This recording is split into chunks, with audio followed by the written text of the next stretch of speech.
Que le nom du Seigneur soit béni. Shalom veut dire la paix. Que la paix soit dans vos maisons.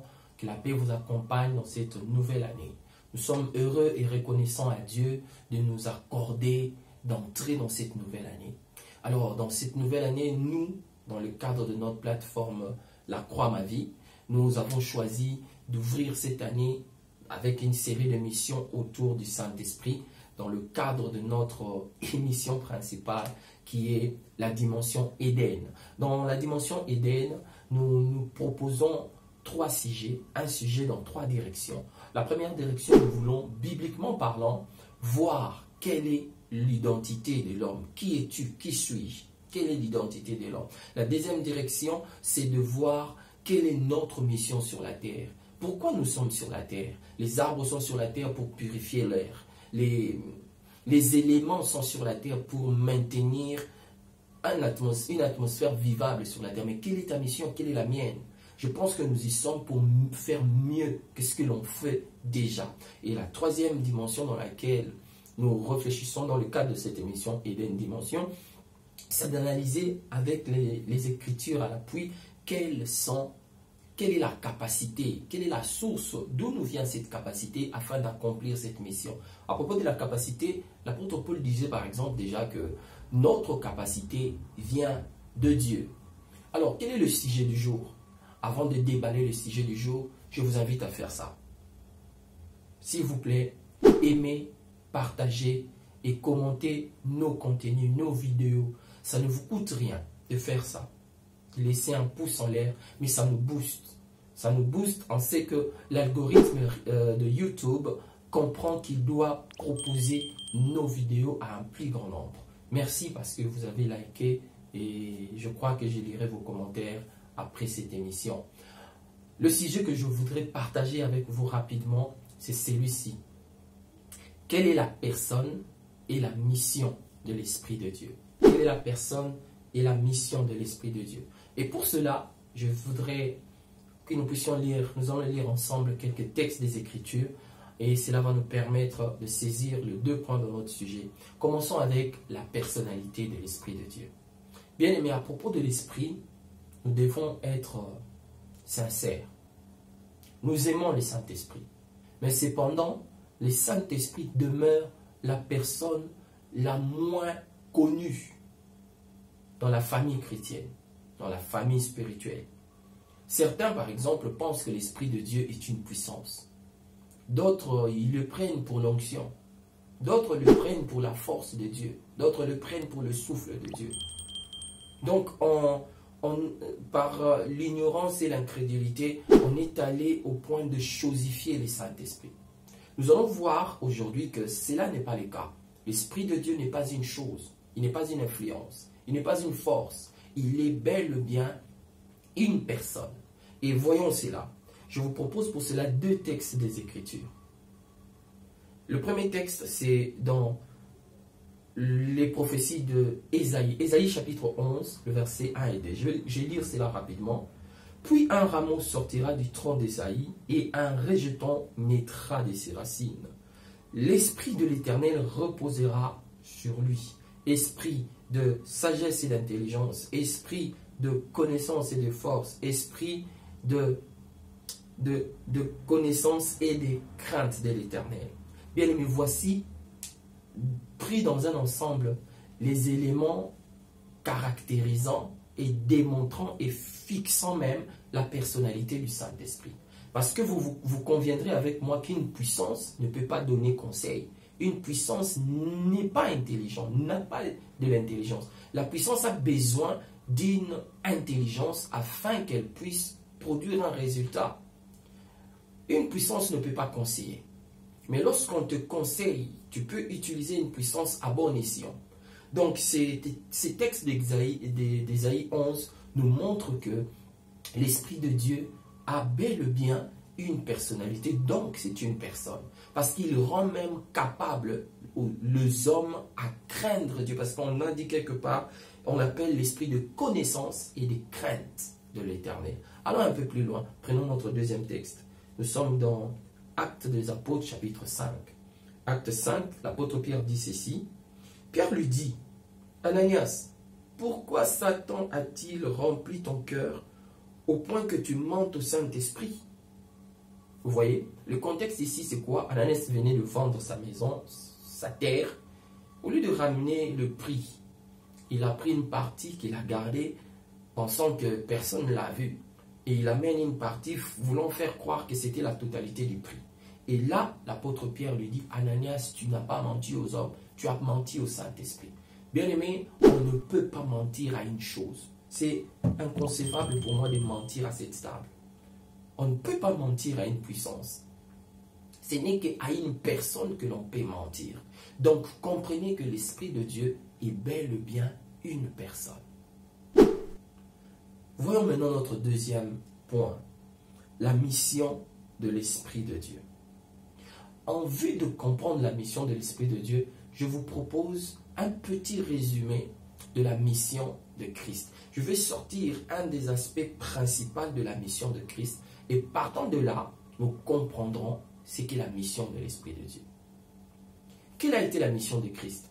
D'une manière globale, Christ est venu afin de nous sauver en mourant conformément à la loi. Que disait la loi? La loi disait, l'âme qui pêche, c'est celle qui mourra. Mais par son amour, Christ est allé plus loin. Il n'a pas péché, mais il est devenu péché. Il est allé plus loin que nous tous qui avons péché. Donc, la mort de Christ, c'était une mort légale. La mission de Christ, c'était donc de nous délivrer, légalement parlant, de la malédiction du péché. Voilà en quelques mots la mission de Christ. Et les textes sur lesquels je m'appuie, c'est notamment Colossiens, chapitre 2, le verset 14 et 15. On dit ceci: il a effacé l'acte dont les ordonnances nous condamnaient et qui subsistait contre nous. Et il a détruit en le clouant à la croix l'acte dont les ordonnances nous condamnent. Un acte de loi qui a plusieurs articles. Christ est mort afin que la puissance du péché ne pèse plus sur nous. Christ a rencontré le besoin légal de la délivrance de l'homme. Voilà en gros ce qu'a été la mission de Christ. Alors, quelle a été donc, ou quelle est la mission de l'Esprit de Dieu en ce moment? La Bible est claire à ce sujet. Pour cela, je voudrais lire Jean chapitre 14, verset 16. C'est le Seigneur Jésus qui parle. Ici, le Seigneur est en train de parler en quelques jours avant de passer de ce monde vers le Père. Il dit ceci: et moi, je prierai, le Père, et il vous donnera un autre consolateur, afin qu'il demeure éternellement avec vous. Et moi, je prierai le Père, et il vous donnera un autre consolateur, afin qu'il demeure éternellement avec vous. Pour comprendre la mission du Saint-Esprit, concentrons-nous sur ces termes que Christ a employés, consolateur. Il dit, et moi, je prierai le Père et il vous donnera un autre consolateur. Un autre consolateur. Un consolateur, ici, dans la langue, ces mots dans sa langue, dans sa racine grecque. Est-ce que le Nouveau Testament a été écrit en grec? Le grec étant la langue des intellectuels, la langue publique, à l'époque où on écrivait le Nouveau Testament. Dans la langue grecque, le mot consolateur signifie parakletos, en grec.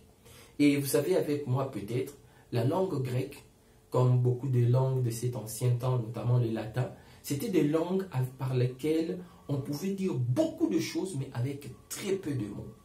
Ainsi, un mot en langue grecque avait plusieurs significations. Et c'est le cas avec notamment le mot parakletos en grec.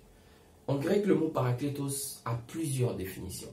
Il va dans le sens d'un conseiller, d'un avocat, d'une aide, d'une personne qui vient nous réconforter, d'un intercesseur, d'une personne qui vient nous encourager.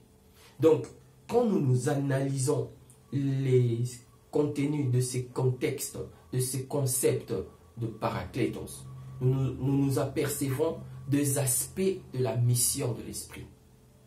Quand Christ meurt à la croix, il établit un nouveau système en cassant l'ancien. le sacerdoce est à changer, il doit y avoir nécessairement le changement de système, le changement de loi. Et le système que Christ est venu construire par sa mort à la croix, c'était un système de hommes et de femmes libres du péché principalement. Parce que la seule chose qui nous sépare de Dieu, c'est le péché. Ce n'est pas le faute des Français, c'est pas tout ça. La seule chose qui nous sépare de Dieu, c'est les péchés. Christ est donc venu créer une nouvelle humanité. Il est venu créer une nouvelle famille. Voilà pourquoi on l'appelle le premier-né d'entre les morts. Il est la tête de l'Église. Cette nouvelle humanité, c'est l'Église. Et le Saint-Esprit, quelle est donc sa mission? Nous avons vu quelques aspects de sa mission. Il est là pour nous conseiller, il est là pour nous encourager, nous fortifier, nous reconforter. Dans quel but? Dans le but de nous maintenir vivants, effectifs et efficaces dans ce que Christ a fait. Mais ce n'est pas suffisant. Pour vraiment cerner la mission de l'Esprit, faisons encore un autre plongeon, cette fois-ci dans la langue araméenne. L'araméen, c'est la langue que Christ avait parlé. D'ailleurs, si vous faites des recherches, vous vous rendrez compte que cela est connu comme la langue de Christ, la langue araméenne. Alors, qu'est-ce que le mot parakletos en grec signifie en araméen? En araméen, c'est déjà parakleta. Donc, c'est un mot qui a une racine et un suffixe. Voyons le sens de la racine et du suffixe en langue araméenne. En langue araméenne, prak, donc la racine, signifie mettre fin à. Mettre fin à une malédiction. Mettre fin à. Donc, je me limite à expliquer d'abord la racine, le prak. Prak signifie mettre fin à quelque chose, parce que c'est une racine. Mettre fin à quelque chose ou sauver de quelque chose. Et le suffixe, donc lita veut simplement dire malédiction. Quand on met cela ensemble, nous comprenons quelle est la mission de l'Esprit de Dieu. L'Esprit de Dieu est venu mettre fin au travail, à la puissance de la malédiction du péché. Rappelez-vous, je l'ai dit, le péché ici, ce n'est pas les actes par lesquels le péché s'exprime. Le péché, quand la Bible parle du péché, la Bible pointe cette nature mauvaise qui nous induit à commettre le mal et à demeurer dans le mal. C'est cela, le péché. Donc, c'est toute une puissance, le péché. Ce n'est pas d'abord les actes par lesquels elle s'exprime, c'est plutôt, avant tout, la nature qui pousse à poser ces actes-là. Et c'est contre cette nature que l'Esprit de Dieu vient nous garder dans la position de victoire que Christ nous a acquise par sa mort à la croix. C'est quoi la mission de l'Esprit de Dieu? La mission de l'Esprit de Dieu, c'est de vous garder et de me garder en position de vainqueur face à la malédiction du péché. Voilà ce que nous avons voulu partager avec vous par la grâce de Dieu au travers de notre émission, la dimension Éden. Avant de terminer, je vais vous demander deux choses. Premièrement, c'est de rechercher l'amitié de l'Esprit de Dieu. Nous verrons cela par la grâce de Dieu. Comment devenir amis, comment devenir partenaire, comment marcher ensemble avec l'Esprit de Dieu. Et la deuxième des choses que je vous demande de faire, c'est de faire ça. Bien aimé, ça ne vous coûte rien de aimer nos vidéos, mais cela nous booste, ça compte pour nous. Je vous prie d'aimer, de partager, de commenter. Cela permet à l'algorithme de YouTube de proposer nos contenus à un plus grand nombre. C'était donc Éden Dimension, proposé dans le cadre de notre plateforme La Croix Ma Vie. Que le nom du Seigneur soit béni et encore une fois de plus, shalom, shalom chez vous.